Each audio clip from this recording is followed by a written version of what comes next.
ó mà wá lágbára o. Ọ̀rọ̀ kèsì tí Sheikh Akeugba Gold àtẹ́míà Ọ̀kanlọ́mọ ń bá Saheed Shittu fà ó sì ń tẹ̀síwájú o. Bẹ́ẹ̀ ni ẹ̀yin èèyàn wọ́n sì ń ṣẹjọ́ lọ nílé ẹjọ́, and lọ́wọ́ yìí wọ́n ní àfi kí Saheed Shittu tọwọ́ bọ̀wé agreement o kó sáìn wípé òun máa dẹ́kun ìwà bíba àwọn àgbààgbà fàjẹ́ lórúkọ jẹ́ lórí social media.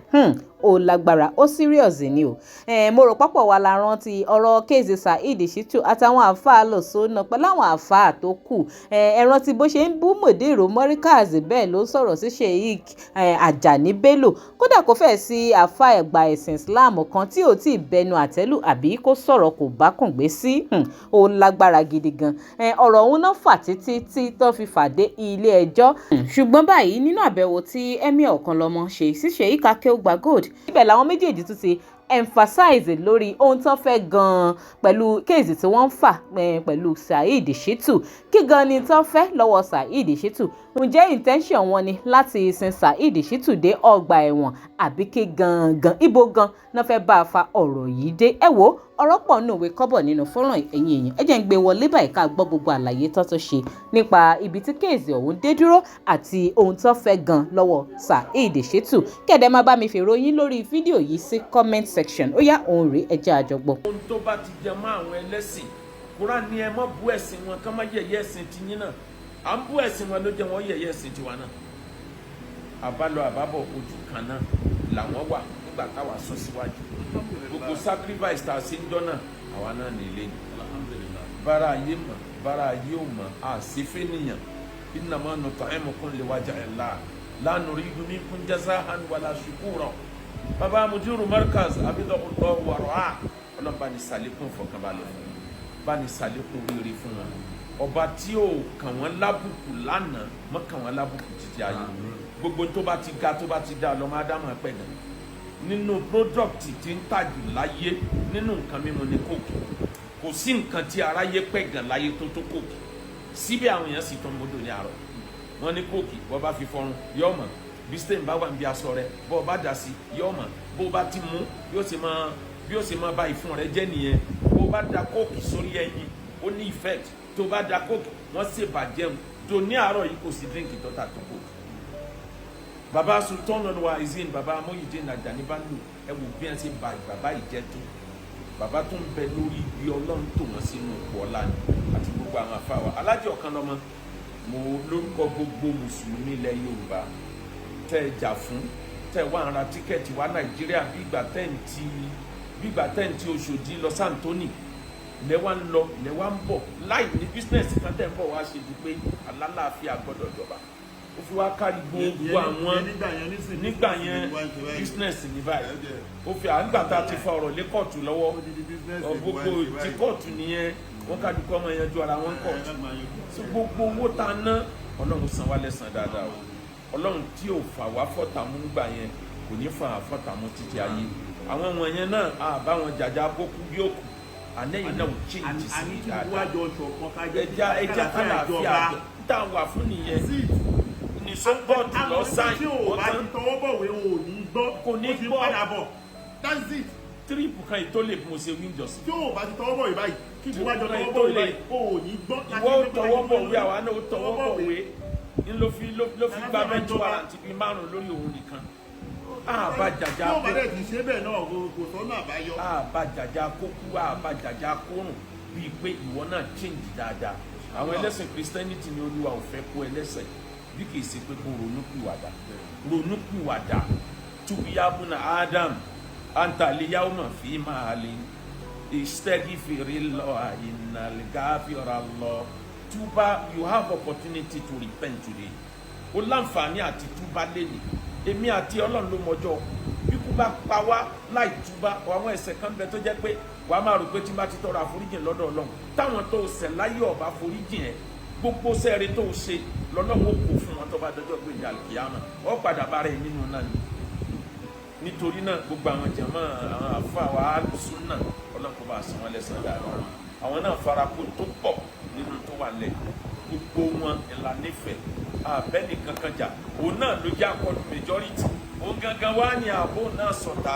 Àwọn èmi náà máa ń gbogbo tó jẹ́ alùsùn náà àjẹmọ́ náà Ọ̀kanlọ́mọ nígbà táyé. gbogbo wa gan alùsùnà gbogbo wa náà kọ̀ọ̀kan sí jàmáà níbi ẹ̀yìn tiwa ni alùsùnà wal kitab ó là wá. èmi alùsùnà wà sàkọ́.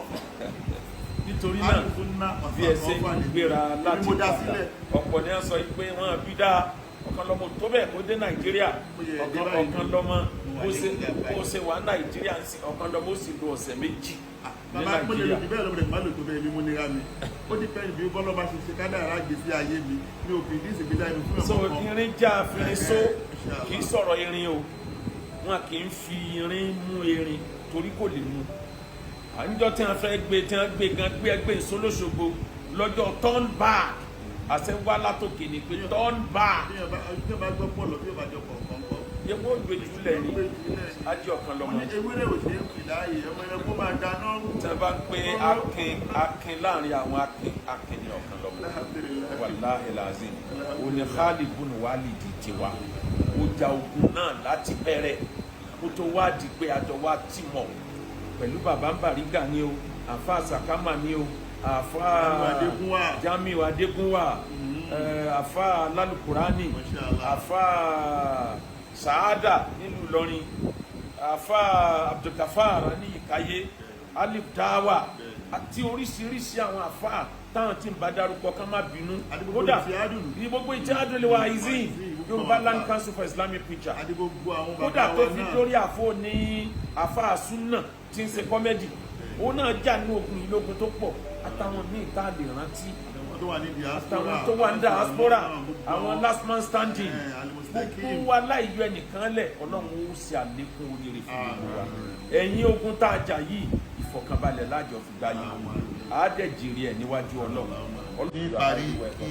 a tó rọba náà ṣe gẹ́gẹ́ bí mo ṣe sọ ṣe ti rí dídé táwa dé yìí má wò lè dára ẹ láàmú má wò pé ọ̀pọ̀lọpọ̀ ti fi dé ilé wàhálà àwa dé láti pé kí wọ́n wá káwá ṣòwò kádẹ jèrè gbogbo tá a kówó sí ọlọ́pàá àlùbáríkà sí i mo tó bá tó pé fẹ́ ṣáàjà ń bèèlì pé o fẹ́ jogún ṣáàjà ń bèèlì wàhálà ìwà fi ṣe rẹ̀ ni o àkọ́kọ́ ń bẹ̀ ni wípé ọjọ́ tí yàn gbé ọ̀pọ̀lọ́ kí òjò kọ̀ọ̀kọ̀ kí nìyàn ṣe ìyàn ìjìnlẹ̀ ni kí wọ́n máa wọlé fowó lófò ìyẹn nọ́mbà 1. nọ́mbà 2 kẹ̀kẹ́ rí tẹ́lí bàbá tó jókòó yìí á zì ní nàpọ̀tọ̀ láàyè ẹrù Ọlọ́run ni bàbá yìí kò ṣe é jí gbé gbogbo ohun tí ẹ bá máa rò ẹ bá máa dẹ́tẹ̀ ẹ bá máa ṣe gbogbo ẹ̀ Ọlọ́run sọ fún ànábì wọn ní pé wàá tí yẹ mú kúrú dé àlẹ́ ìdínà káfà ó bí ìsìbì túkà awọ́yá tètè túkà awọ́yá kúrú túkà ó ní wàyá mú kúrú náà wàyá mú kúrú náà wọ́n ná ọ̀fà ẹ̀rọ ìwọ̀n kiri so that máwùlẹ̀ ìdá ẹ̀ láàmú gbogbo tó bá wọn kẹ́ máa dá létè ẹ mọ̀ báwa náà sùn wallahu khairun munkiri ẹ̀dẹ̀ mọ̀ pé ìtọ́ Ọlọ́run ló máa padà wá ṣe níbi eléyìí àbádìjà wá àlàáfíà kálàáfíà ìjọba òun ló jẹ wá lógún àdẹ̀dúgbọ́lọ́dọ̀ Ọlọ́run pé achievement wa ti rí orí social media ti sinmi orí social media ti sinmi kò sí kí wọ́n gbé bàbá ní bàbá tó gbé yorí àlórí orí bọ́ọ̀lù máa wá lálí kò sí gbogbo yẹn mọ́ kò sí episode 1 episode 2 episode 3 gbogbo yẹn alhamdulillah ẹgbẹ́ láti bí oṣù kan oṣù méjì ń sin ẹ̀rí pé mi gan mo kàn dákẹ́. nínú àwọn orúkọ tá a gbọdọ̀ mọ́ta kọ́ ní orúkọ yẹn làlájà káwọ́là wa. lájà káwọ́là tọmọ́ṣàlá bákan náà barista Adébọ̀wálé náà barista Adébọ̀wálé ọkọ ẹ̀ náà. so that ẹ̀rí pé mo kàn mọ́mọ́ dákẹ́ ni oye bí àgbẹ̀kan ṣẹlẹ̀ mo kàn mọ́mọ́ pé ok ẹ jẹ́ ká jẹ́ kí ajẹ́ fún gbòòrò ní ìsinmi díẹ̀ wọ́n mọ̀ dẹ̀ rí pé tọ́ alhamdulilayi oníkálukú náà mẹ́ntẹ́ ni ṣáfẹ́ bẹ́ẹ̀ wípé tí wọ́n bá fi búùtù kọ́ àbá tí wọ́n fi kọ́ pé kó àti ire ló máa dàí láàmú ní àbọ̀ ọ̀rẹ́ ìpẹ́ wà tó ti gbẹ́sẹ̀ ní àmọ́ tó dájú ní pé kálàfíà ìjọba ẹ̀dàkùn ẹ̀kùn wá gbàlàfíà láàyè Ọlọ́run máa wà pẹ̀lú lásìjọ máa pọ̀ sùn kéèsì tí ń bẹ́ ń kọ́ọ̀tù lọ wẹ́rẹ́wẹ́rẹ́. kó ládùn náà ká yanjú ẹ̀sìn kóòtù kó wájú wà lábẹ́ ìjọba wọ́n láì tàbí àǹsílẹ̀ àìlàwà tẹ́yìn tó tọrọ fún yín Pakistan bọ́ bẹ̀rẹ̀ káàbà mo búra pẹ̀lú àtó nà ẹ̀mí mi bàbá yóò dání ọ̀la tí wọ́n ní lẹ́wọ̀n wàláì tàláì èmi náà dẹ̀ dání àti ẹni lẹ́wọ̀n ohun tí mo wà áfà ni pé kó ní kálukú àkàtọ̀ ọbọ̀ wípé ókè o àwọn bàbá wa ní ìsìlámù yìí kẹ́nikẹ́ni má mẹ́nu fún wọn mọ́ ẹni náà ṣe wà yìí sìn gbogbo àwọn táyìn náà ń protest tẹ́ ń pè láàfa níjọ́ ọ̀la wa náà dọ́dọ̀ wọn níjọ́ ọ̀la wa náà dọ́dọ̀ wọn tó láń di eléyìí wo àlàáfíà ìjọba làwa wà áfítà tó bá dẹ̀ sọ pé tọ̀ bá ti ṣe sọ́yìn náà sí ẹtú ti rí ìtẹ́fẹ́ mú bẹ̀ tó ti fẹ́ yí mọ́ wa lọ́wọ́ kò sí wàhálà fálíyà tafadal alibabu muftud ṣùgbọ́n ètò ìdájọ́ ní àlàáfíà ìjọba gbogbo àwọn olólùfẹ́ wa káàkiri gbogbo àgbáńlá yìí ọlọ́ba nífẹ̀ẹ́ yín wọn ọlọ́ba nífẹ̀ẹ́ yín adúgbò. Ó lágbára o ọ̀rọ̀ rí o ẹ̀yin èèyàn kí lè ròyìn lórí ẹ̀ ẹ máa bá mi jù sí comment. Ǹjẹ́ ẹ̀yin lérò wípé Saheed Shittu ó tiẹ̀ wá agree láti tọwọ́ bọ̀ wípé òun ò ní ba àwọn àgbààgbà fà lórúkọ jẹ́ mọ́ lórí ayélujára? Ǹjẹ́ yóò tọwọ́ bọ̀wé àbí kò ní tọwọ́ bọ̀wé? Kí ni èrò yín? Ẹ máa bá mi jù sí comment. Ẹ má gbàgbé láti máa bá mi follow DigiNaija online lórí Facebook, link tó wà lábẹ́ fídíò yìí máa gbé yín lórí page wa. From there ẹ tún máa enjoy àwọn updates tá a bá ń gbé wá lóríṣiríṣi. Ire o.